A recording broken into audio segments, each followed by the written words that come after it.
and gentlemen, I would like to take the time to thank you for joining me on another wonderful episode of the Listen Man podcast.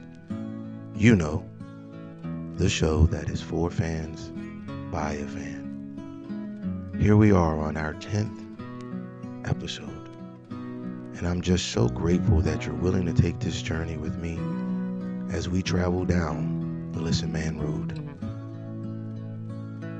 I am grateful that you have taken time out of your day to join on this special 10th episode. As always, I want to say thank you. I hope that you follow. I hope that you hit the thumbs up. I hope that you subscribe. Please make sure that you comment and share. Share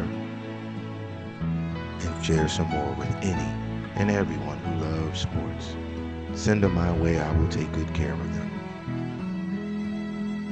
I hope that you enjoy the show that we have. This will be the golf special. Well, let's go.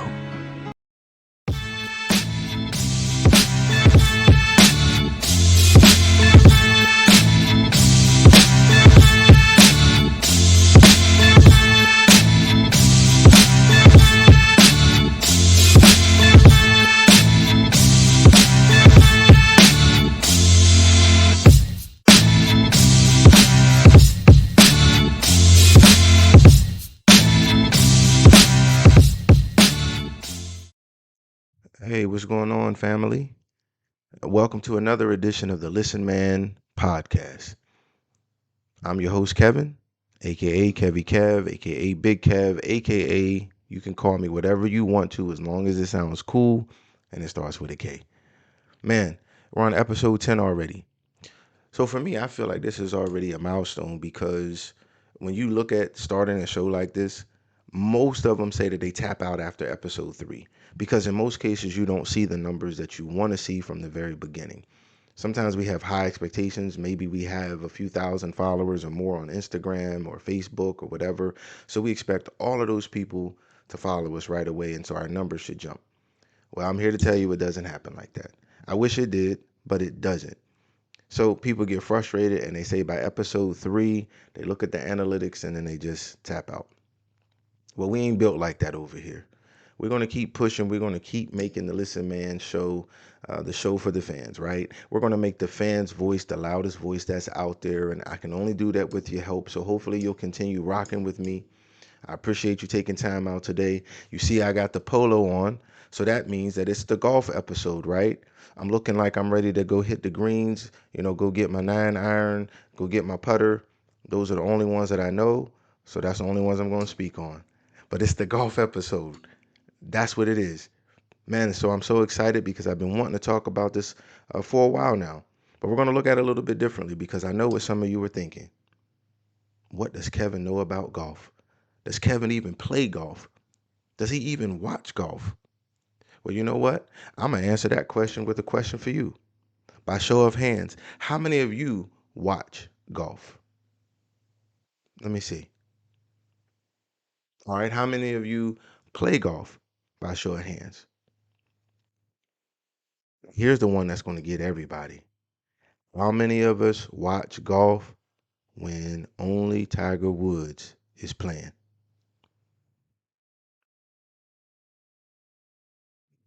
Guilty to some degree. And I know you are too. There's a lot of you that only watch when Tiger is playing. Because think about it, that's Tiger. That is Tiger. He made it exciting. He made people want to watch. That's Tiger Woods.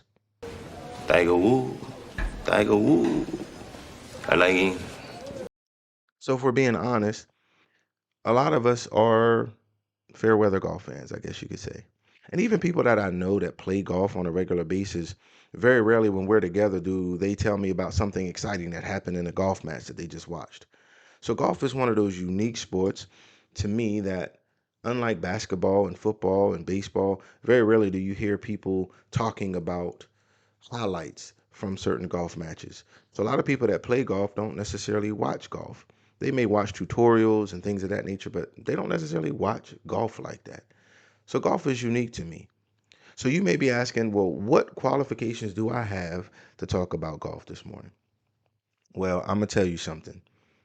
The reason why I can talk about golf today is because I'm going to share something with you that you didn't know. Story time.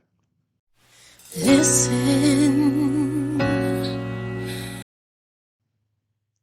So, growing up as a teen, my brother had a good friend of his, Jeff, and he's like my big brother as well. But at the time, him and my brother were closer because they were the same age. And so Jeff worked at a driving range and a putt-putt course. So that meant he would get these free tokens to where we could go and hit the driving range if they wanted to do that. But it was mostly about putt-putt. And when I tell you we were competitive when it came to putt-putt, we were ultra competitive. Sometimes we would play until 1 o'clock in the morning.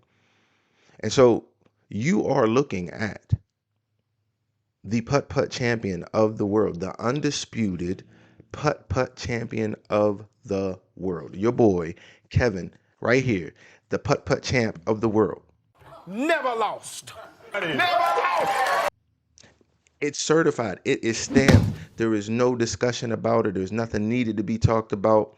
It doesn't matter where you're at. I'll come to your course. You can come to my course, and we can settle this because it's without question. I am the undisputed champ of putt putt. Matter of fact, if you follow me on Instagram at Listen Man 4 Fans and you see me traveling around and I'm coming to your city, man, reach out. I will pull up. Matter of fact, you'll even know I'm in your city because I will be making so much noise. The champ is here. The champ is here. The champ is here. That you'll know that the champ is in the building. So that's a challenge to all challengers who want to come and test your boy at putt putt. Now you may be thinking, well, what does that got to do with talking about golf? Well, from a reliable source, Happy Gilmore, you can hit the ball 100, 200, 300 yards, but if you can't putt, then that means you're not necessarily going to win too many golf matches. So being the greatest putt putt man in the world, I feel like that qualifies me to talk about golf to some degree. But we're going to look at golf differently. See, we're not going to talk about golf with all the ins and outs and all the different rules. No, the thing that intrigued me about golf has been the competition. I'm not talking about the competition between players. Nope. I'm talking about competition between leagues. Now we know that the PGA has been around for over 100 years. And so they're been the gold standard, right? I always say with certain regimes, certain leagues like this, it's like having a Walmart in a cul-de-sac, right? They have the market cornered. That's it. So it was the gold standard. Anybody that wanted to play professional golf, it was going to be the PGA. That was it. There was really nowhere else to do anything. You may have little celebrity tournaments, things of that nature, but if you wanted to make a living, it was the PGA. Well, recently what has happened is Live, LIV, jumps on the scene. And Live now came out and challenged the PGA, basically saying, hey, we're another league that gives players an opportunity to play professionally. Now, originally, Liv wanted to kind of work together with the PGA, but the PGA really wasn't having it. So this has been a subject I wanted to talk about for a little bit, but I wanted to make sure I researched it well, make sure I understood it, so that I'm not just up here just talking. But I really want to look at it from a fan's perspective and then get you guys' thoughts on the whole Live versus PGA thing. So Liv came out. They wanted to partner with the PGA in some ways, and maybe have Live tournaments and PGA tournaments, but the PGA wasn't having it. You know, sometimes when you've been the gold standard for a long time, you feel like there is no other standard. And so they did everything that they could to basically make their players stay away from Live. And as one player said it about 6 months ago or so, he said that Live was dead in the water. But what they didn't know was that Live had financial backing from a group called PIF. It's a financial group in Saudi Arabia. That's who started Live. That's also where some of the controversy comes into play. So PIF literally has billions of dollars because it's basically financed by a prince in Saudi Arabia who has that deep, deep oil money. So with that being said, Liv was able to pay players and began to give these astronomical contracts to players, and players started really. um, we could kind of use the word defecting from PGA to live, right? And so that really started making the PGA take notice of it because a lot of their major players started switching over to live because of the contracts that they were handing out. You know, Phil Mickelson, I got a list of them. DeChambeau, Sergio Garcia, Dustin Johnson, Charles Howell, Brooks Koepka. These are just some of the big names that left PGA to go to live. Now, one of the reasons why is because of money. So the number one reason why people were leaving for live is money. Now the PGA has made that seem like it's such a terrible thing, but in actuality, isn't it true that all of us work to make money? We have to support ourselves. If we have families, we have to support our families. So the PGA got really upset because what Live did was Live took a page from the NFL and the NBA and they started giving out guaranteed contracts. Some of them upwards of 100, 150, and even some were getting $200 million contracts with guaranteed money there. So now here's a question for you. For anyone who feels like that's a terrible thing, because maybe in their mind they're feeling that, man, the PGA, the players play because they love the game, but they get paid as well. But the PGA is saying it's all about the money with live. But think of this. If you got an offer from a company to pay you triple or more to do the exact same job that you're doing right now. It doesn't change your schedule, it doesn't change where you work, it doesn't change your weekly schedule. You still don't have to work the weekends. The only thing that changes is your bank account, your wallet, your pockets. They're going to be much fatter. You're going to have more money in the bank to do the same exact thing that you've been doing. How many of us would say no? Exactly what I thought. None of us.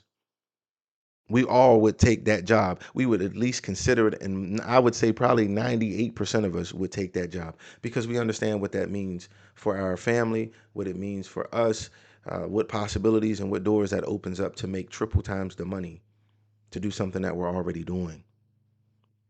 So Liv basically did that when it came to golf. They started giving out guaranteed contracts. And so a lot of players began leaving the PGA for live. Now, this sparked some controversy because the PGA, instead of supporting it and allowing players to play on PGA tours, said that they would suspend players from playing on PGA tours if they defected over to live. So that was controversy number one. Controversy number two comes down to the financial backing. The PGA has made a big deal and a major deal about where the money is coming from. As I mentioned, the PIF investment is funded by a prince in Saudi Arabia. Now, we're not going to get into all the details. I'll let you Google it and look it up because, again, this is a positive podcast. We're not going to get into a lot of social issues that can be a bit divisive. That's not what this podcast is for. I will say that the reason why the PGA and a lot of the players said that they would not go to live is because of the PIF, the financial backing of this Saudi Arabian prince and this investment group. They said that they've done research and that basically they felt like they violated their country's citizens' civil rights in various ways. Again, I'll let you read it, you figure it out. But that's the gist of it, right? They violated their civil rights in various ways. And so the PGA has made this huge marketing thing. A lot of their major players have spoken out about it, and they've talked about it. It's unique to me as a fan because I word it like this. My Uncle Irwin used to say, before a man goes and tells another man how to run his household, he needs to make sure that his household is in order and he needs to turn around and make sure his house isn't on fire. So think about that statement. Before a man goes to tell another man how to run his household, he needs to make sure his own house is in order and he needs to turn around and look at it to make sure it's not on fire. So I say all of that to simply say We have to be careful sometimes when we begin to make these statements that some of the PGA players are making in the PGA itself. Because here's what I did find that's interesting. The same PIF that PGA is basically, they're basically demonizing to some degree. The PIF has had companies that actually are sponsors of the PGA. So the PGA had no problem taking money from PIF then, but now Live comes along, and because the PIF is its main sponsor, now all of a sudden those same funds that the PGA took are somehow tainted. So all I would simply say is this: as a fan of sports, we have to be careful when we do that, because if someone were to go through the PGA's sponsors, their Fortune 500 companies that sponsor them, and every single organization that is involved with the PGA with a fine tooth comb, what might we find? What might we find? We've heard PGA players talk about how they felt like their voices were not heard because of the tradition of the PGA. That's another reason why so many are defecting over to Live.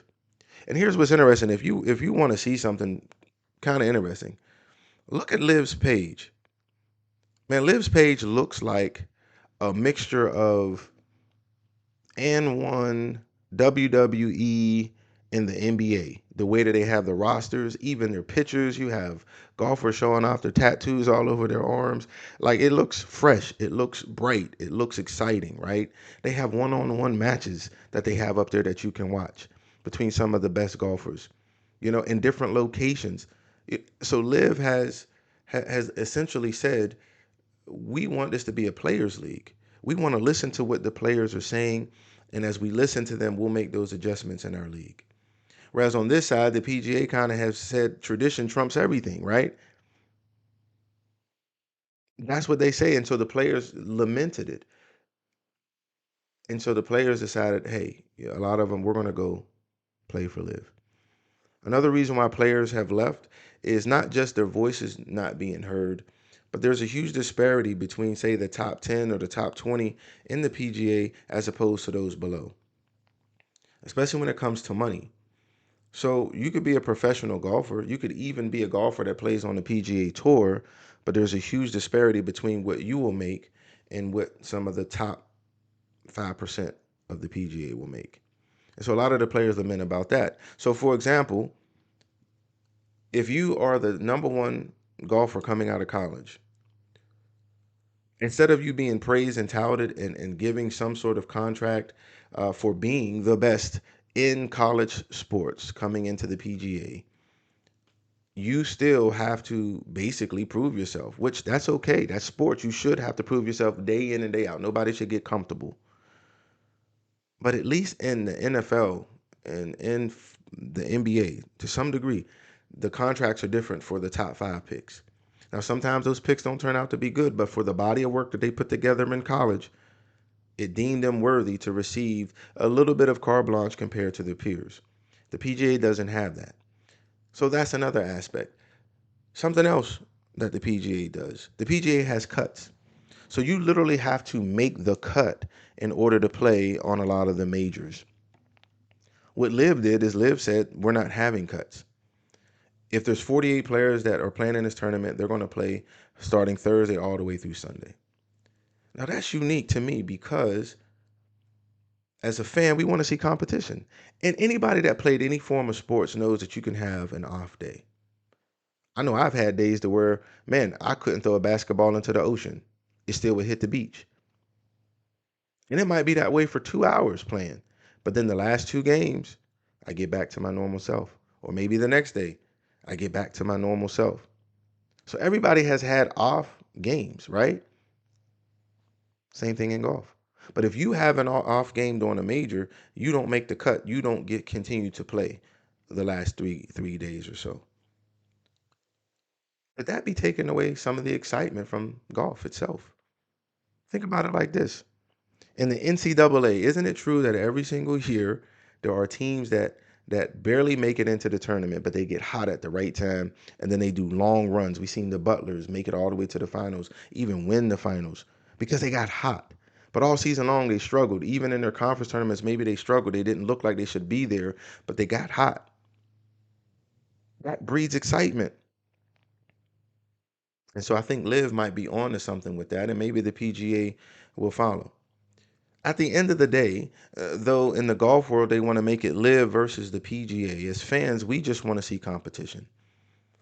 And I think Liv is doing a good job of putting some pressure on the PGA, paying the players more, which again is not a bad thing. I mean, they even offer Tiger Woods 7 or 800 million dollars to come over to Live. Now, Tiger said he would never go to Live.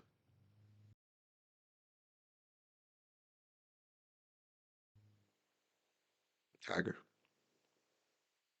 I know you made a ton of money. I know you made a ton of money, Tiger. But come on, man. Listen, man. Listen, man. Go to Live. You're not doing much in the PGA Tour. I love you. I just raised my hand and said I watch golf because of you.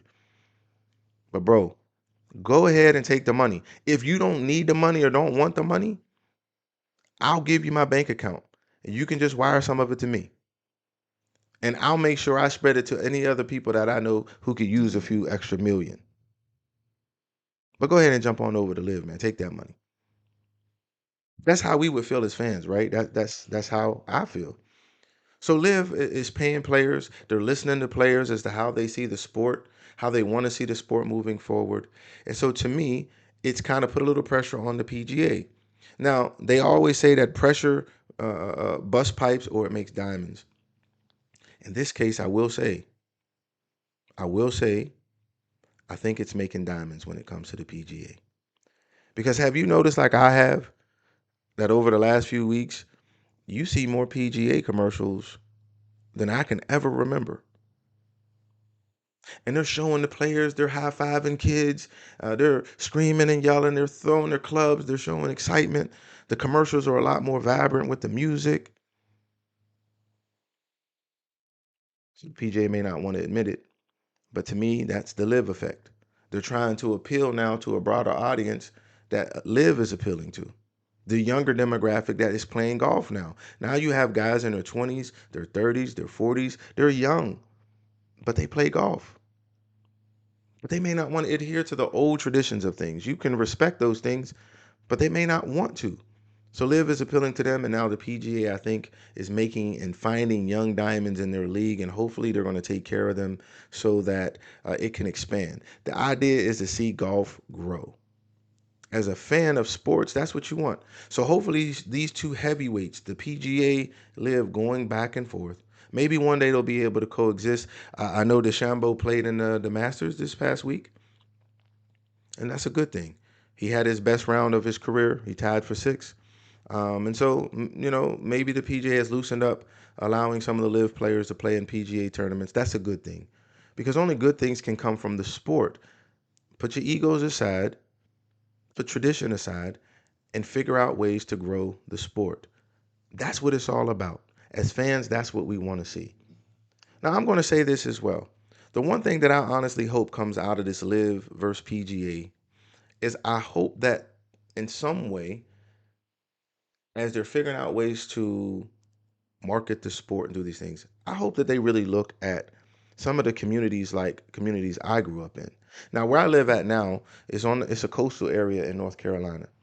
And so a lot of the high schools here, they have golf teams, which I think is phenomenal.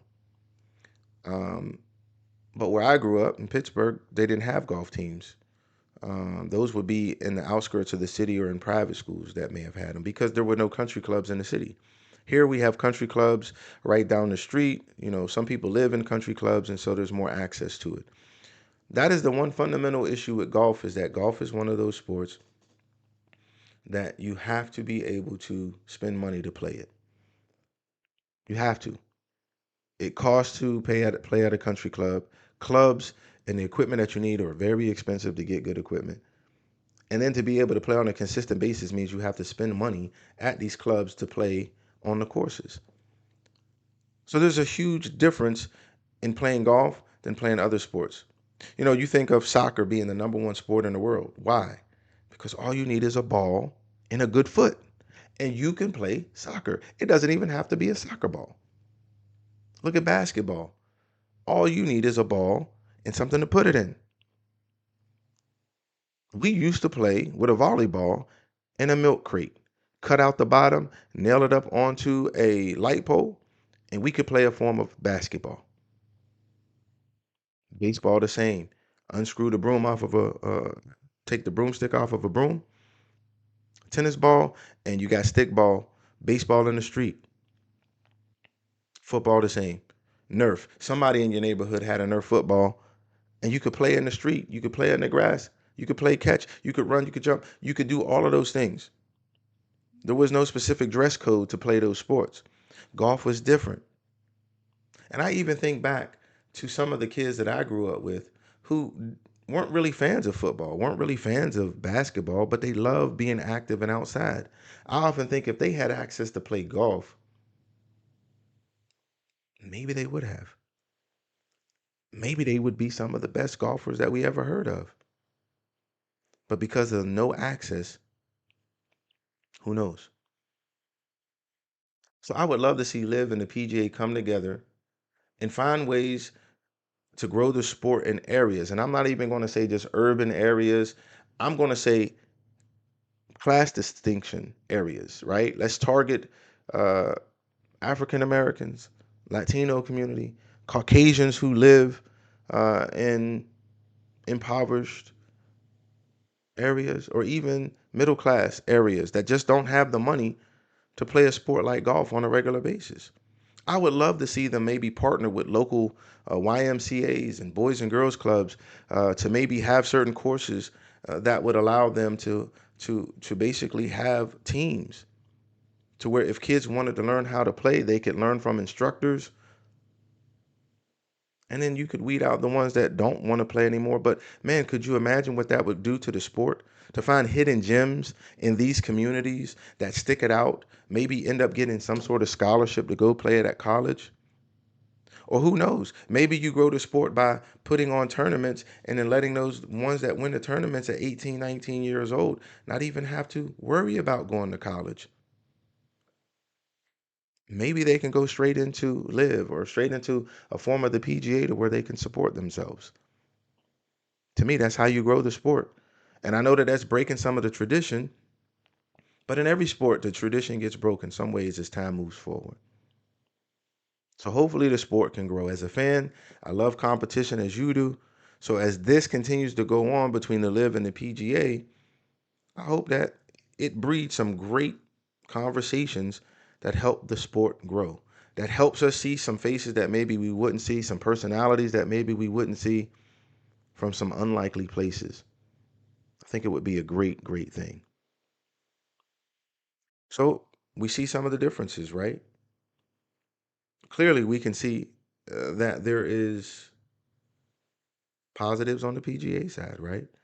The prestige, positives on the Live side, guaranteed contracts, players' point of view, courses around the world that you would play in. And so at the end of the day, golf is one of those sports that truly, truly benefits. Now, here is one last thing that's interesting. This was Masters Week. So I do want to take a second and congratulate Scotty Scheffler for winning. He's the world's number one on the PGA Tour, and he won the Masters yesterday. So hats off to him. Congratulations to him for winning. Now here's what's interesting. He won $3 million. The runner-up wins about 2.16 million. Now you have players on Live who are not considered top 10 in the world who have guaranteed contracts of almost over 10 million, 20 million, 30, 40, 50 million, some $100 million. So again, you can see the disparity, right? They didn't win a tournament at all and they got guaranteed money, generational wealth. He wins the Masters, 3.6 million. Just throwing it out there. But again, I'm happy to see the PGA doing some things. It used to just be the Masters commercials was a solemn music like our intro of the show. They would show the little bridge, and then they would say the Masters, and then they would put the dates. So I'm happy to see the PGA stepping up, and hopefully they'll continue to do that. So they had the Walmart in the cul-de-sac. Now what we see is Liv has kind of knocked down some trees on the side of it. They paved the road, and then behind that Walmart is an open field to where they're building their own building to give other people options, other choices in the world of sports and in the sport of golf. So to me, I think it's exciting. And believe it or not, I have a lot of respect for golfers. You want to know why? Here's another story. Story time. Listen. I remember a few years back, it's probably been about 7 or 8 years or so. My brother had gotten really heavy into golf himself. And he had actually gotten pretty good at it from what I understand. My uncle played, so when we would go back to Pittsburgh, him and my uncle would go play, and my uncle and his friends would say, hey, he's getting pretty good. And so my older brother and my nephew would always try to get me to come and play golf with him. And I would just say, no, you know, my boy John Humphreys that I just interviewed, the helicopter, he plays golf, a really good golfer. He's been trying to get me to get on the course. My old barber, Shannon Sapsuk, he was trying to get me on the course forever. Other players have all tried to get me on the course. I just haven't got there yet. But my brother was like, just come to the driving range. So I go to the driving range with him and my nephew. Now I'm an athlete. I played a lot of sports. Pick them up fairly easy. I'm thinking I'm just going to go in and I'm going to kill it. So we're at the driving range. You got this little 4x4 square grass thing that you stand on. It's got the little peg. I don't know the terminology. You put the ball on it. So I'm watching my brother and he's hitting the ball. And I mean, that thing is flying. He's telling me he's going to push it left. He pushes it left. He tells me he's going to push it right. He pushes it right. He tells me, Kevin, watch me hit this thing center. He hits it center. And now at this time, my nephew is young.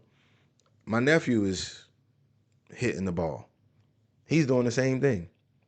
He's hitting it straight down the middle, straight down the middle, straight down the middle. And I mean, he's at this time, let's see, he's probably a teen. But I mean, he's driving the ball probably 100, 125 yards or more. I'm like, wow, he's looking pretty good. So he had been going out there. So I get up. I'm like, man, this is going to be fairly easy. I'll just end the story by simply saying, folks, listen, fam, we were out there for about an hour and a half. I think the furthest that I actually hit a ball, it may have gone 20 yards. Now, see, I'm humble enough and I'm man enough to admit 20 yards is probably about as far as that thing went. I ain't gonna lie to you. Some dribbled off the tee a little further, but as far as in the air, 20, maybe I give myself 30 yards. That's just being honest. In fact, it was so bad that we had to leave really, really quick because if they would have saw that green and how I tore it up, they probably would have charged me more than what we paid to get in. That's a true story. That's a true story. At the end of the day, it made me respect golf in a way that I never did before. So I do have respect for the game of golf. I really do.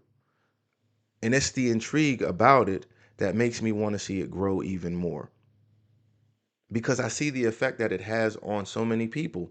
And think about what I said earlier about reaching out to different communities and different landscapes of people to try to grow the sport. What do we see now?